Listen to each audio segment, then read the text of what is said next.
Alright, so A or B would be, now let me, 1, 2, you can sort of put it in order as you go. 3, 4, do you see how I already said 4? So you're right at 1. So don't say 4 again. Alright, 7, 9. There's one problem in the homework where the answer was -5, because you had x plus 5 times x plus 5, and a few of you guys wrote it twice. Don't do that. If I say, what's the answer? -5 and -5. You already said that. Don't say it again. So only write that once. Right? Right, cool. Would it have to be, say, in order? Doesn't have to be, but it's not a bad idea. I just do it. So that is actually less mathematical, really. It is happening in numbers. You could have A as a group of people, B as a group of people, like the bouncer example, right? So let's see how this is applied more directly to mathematics. And then we'll take a break.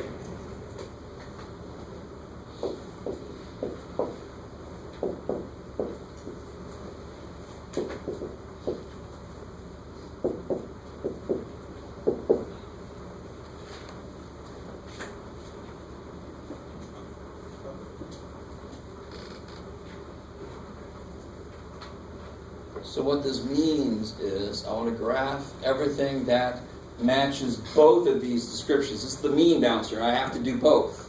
So I only want to shade, if I do this graphically, I want to shade the answers that actually relate to both of these. So is 40 bigger than 3? Yes. But will I shade it?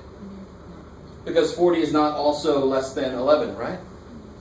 So I'm going to shade where they overlap. So one way to do this is to say, okay, here's 3. What would I put on the 3? Parentheses. And then I would shade forever up, right?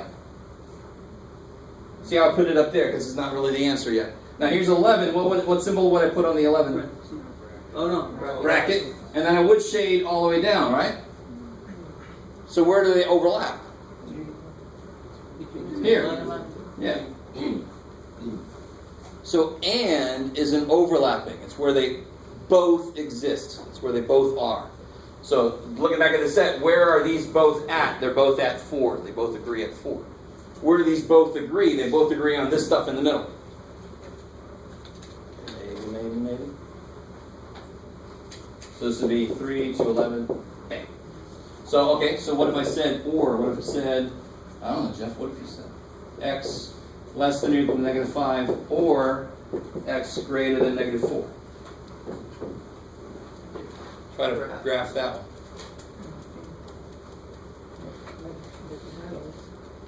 It leaves out just a little bit.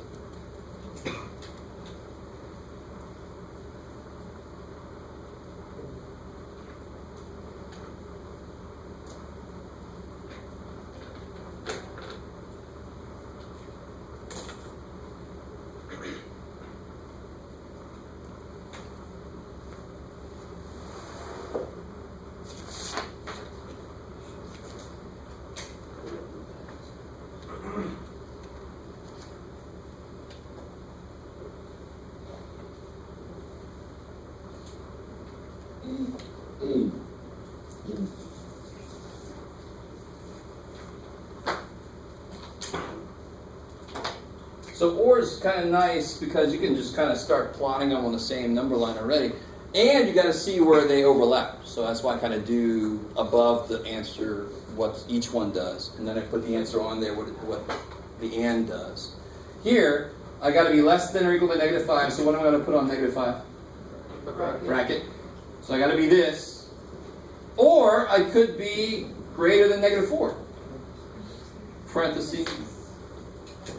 So that's the nice bouncer. It lets both of those sets be the answer. So the last question before the break. If I would have said and here instead,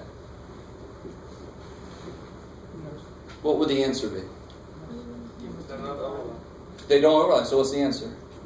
No solution. Even better than that. We're not solving an equation. The answer's got to be a set of numbers. So it would be the set that is empty. I don't know if you guys remember this. So if it was an and, it would be the empty set. You guys remember that? I told you about that symbol the first day. This is the empty set. Or you could even just make brackets that are empty. That is the empty set. So that's the answer for this. So if it was and, do they overlap anywhere? No, there are no x's that are in this and that at the same time. There are no x's that are both. So it's the empty set. It's not really, well, no solution is sort of right, but the answer's got to be a set of numbers, and it would be an empty set of numbers. That's freaky as hell. Let's break there. Come back at 5 after. Or stay here. I'll be back at 5 after.